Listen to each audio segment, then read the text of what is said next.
Raider Nation, I want you to go ahead and like this video right now because the effort that we saw this past game up against the Broncos, it was a total team win. From Rich Bisaccia, Greg Olson, Derek Carr, an absolute team effort. So go ahead and smash that like button.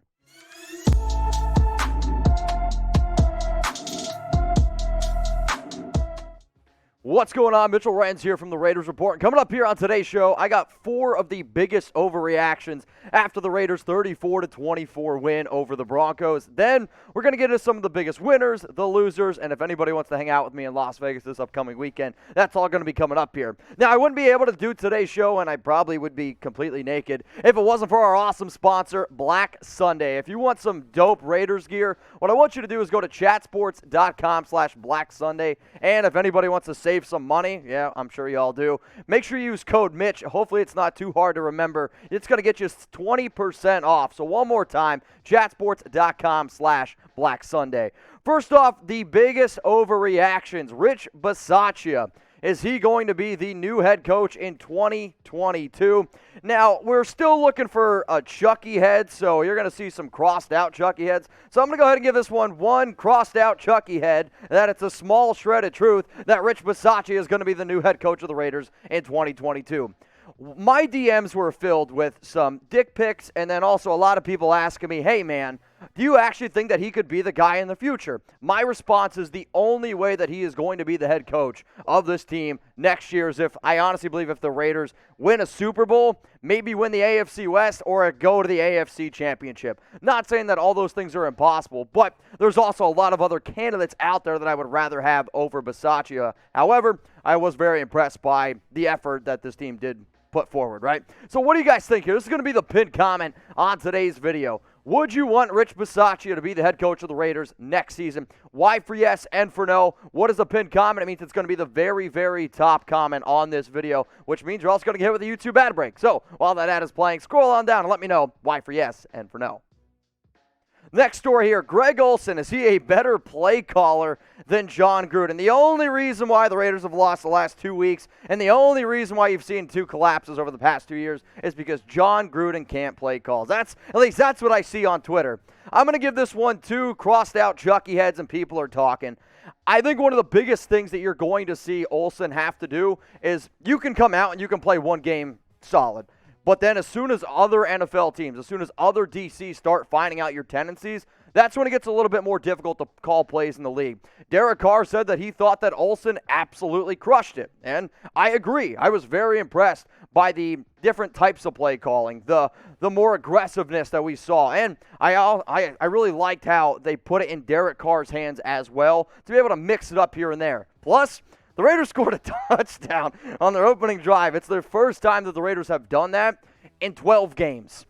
I don't know what the record is, but I feel like that's got to be up there where you go ahead, you watch the team, you get super hyped up the pregame first quarter, and you basically know it's going to be ending in no points. The Raiders finally scored a touchdown on their opening drive, first time in 12. Now, one of the biggest reasons why I think that the running game opened up a little bit and why the Raiders were able to go deep was play action. Greg Olson used play action 24.1% this past game, which was much, much more higher than what Gruden used to use, and he was using it about 11.5%. Now, a lot of times you look at Gruden's offense, the West Coast, you think, okay, you're going to see a little bit more play action. However, I really was impressed by Olson having his offensive line hold up, and I think maybe one of the reasons why the Raiders didn't use so much play action in the past was because the O-line couldn't hold up, but major shout out to the line, major shout out to Olson, and major shout out to this entire offense. And here's what Kenyan Drake had to say on Greg Olson. Ollie really just made everything a little simpler. We didn't come into this week with a lot of dropbacks and different things like that.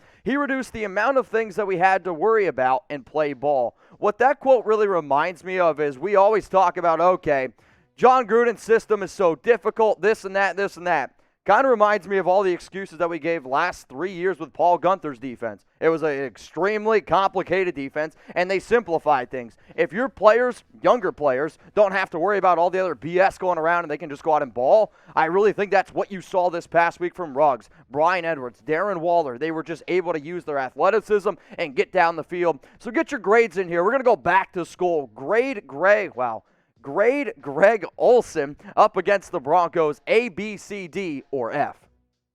I'm going to go ahead and give them an A grade. I know I don't probably give out too many A's, but this was a great offensive effort. The Raiders were in total domination from start to finish. You come out, you score early, it's 7-0, then it was 7-7, then it was 10-7. Daniel Carlson missed the field goal, should have been 13-7. But realistically, you go into Mile High, up against an AFC West rival, up against a Broncos team. You can say what you want about their easy cupcake schedule, but that defense is still a pretty good defense. And the Raiders put up 34 points.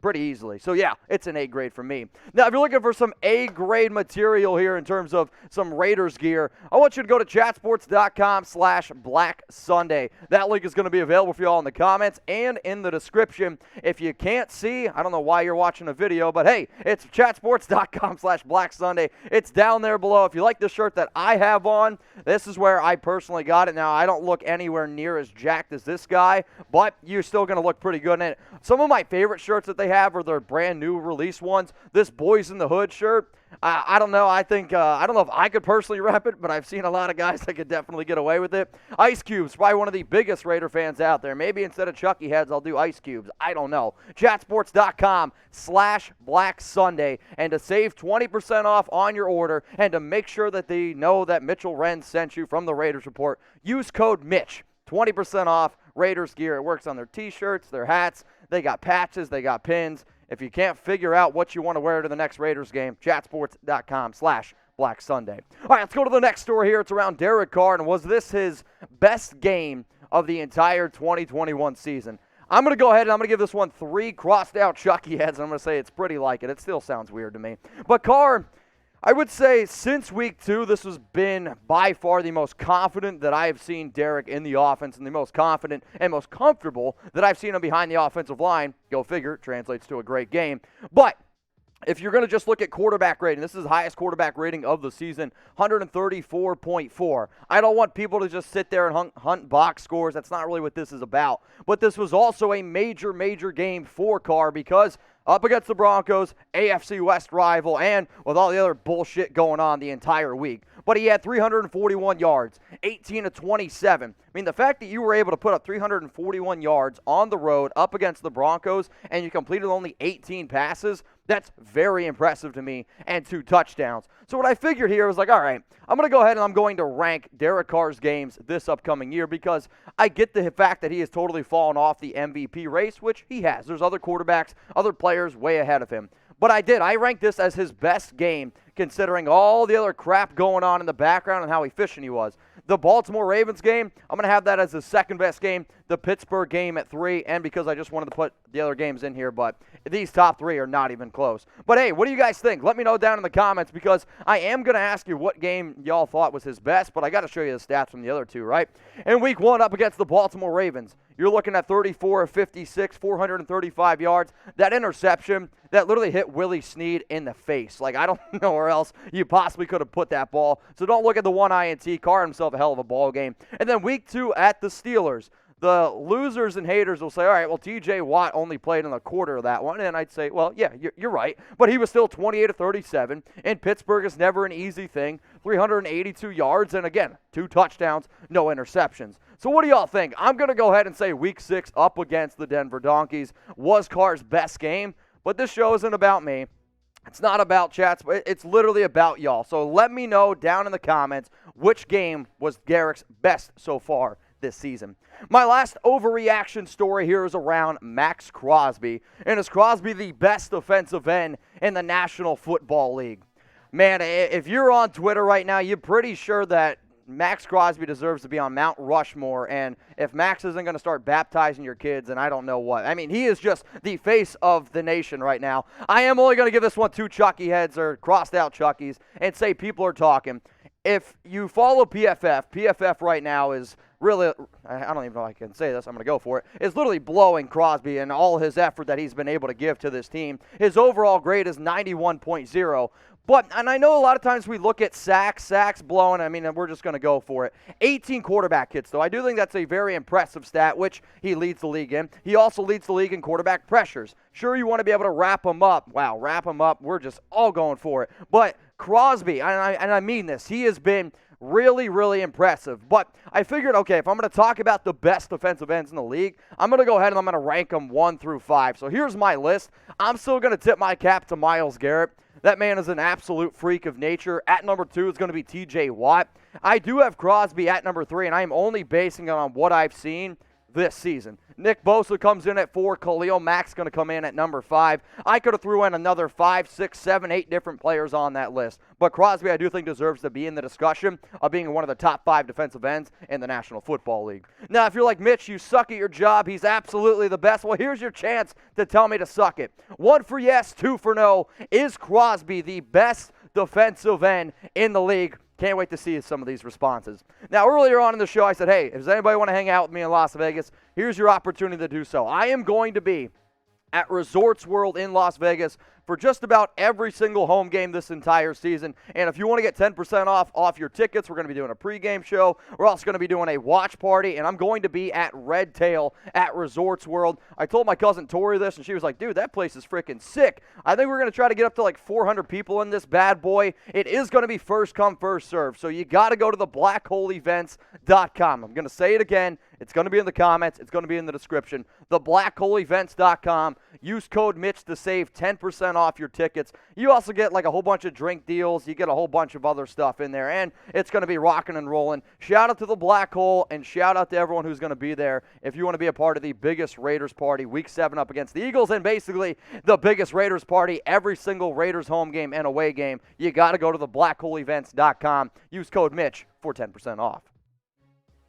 Raiders winners and losers coming up here on the Raiders Report up against the Denver Broncos. I was very impressed from what I saw from this team. 34-24 win, and realistically it was never even close. It was 31-10 at a point. It was 34-17 at a point, and the Raiders took their foot off the gas pedal. So finding the 5 losers was a little bit difficult, but finding only 5 winners might have even been more of a challenge. At number 5, and these are ranked, so 5 all the way down to 1. 1 is the biggest winner. Derek Carr. He was phenomenal. 341 yards, 2 touchdowns, really had the offense working.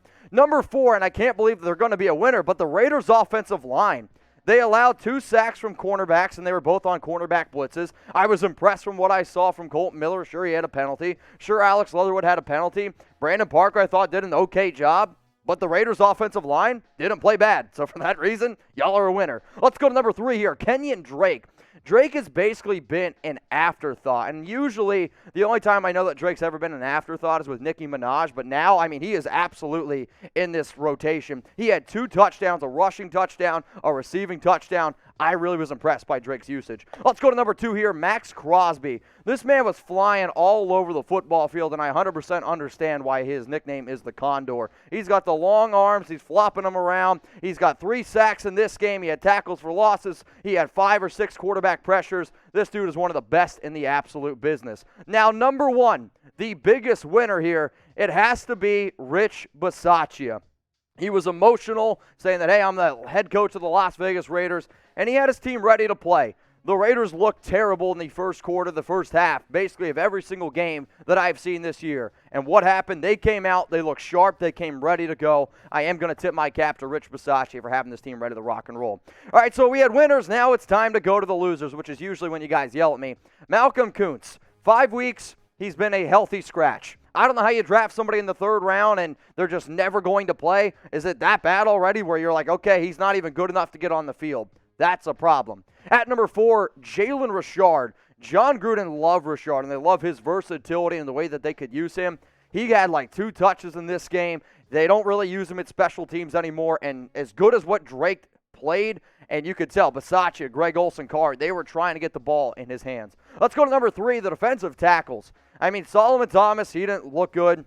I get that they didn't have Jonathan Hankins, but I was hoping for somebody else to step up. Not sure why Darius Philon was a scratch, but I mean, Solomon Thomas did not play good whatsoever. Kendall Vickers, he was terrible, but probably the worst player on the entire line this past week had to be Clelin Ferrell. I mean, he had a bad penalty. He had a handful of missed tackles. He looked lost, and this was a big-time game for him to be able to step up and get those extra snaps without Hankins, And I'm sorry, Clelin Ferrell, he played really, really bad. He is probably the number one name to keep in mind for the NFL trade deadline, November 2nd, of getting sent out the door. But the biggest loser in this game was Amik Robertson. On the very first drive, when the Raiders gave up that 7 points to the Broncos, Amik got beat for a first down. He then had a very bad defensive holding call against him, and then he gave up a touchdown.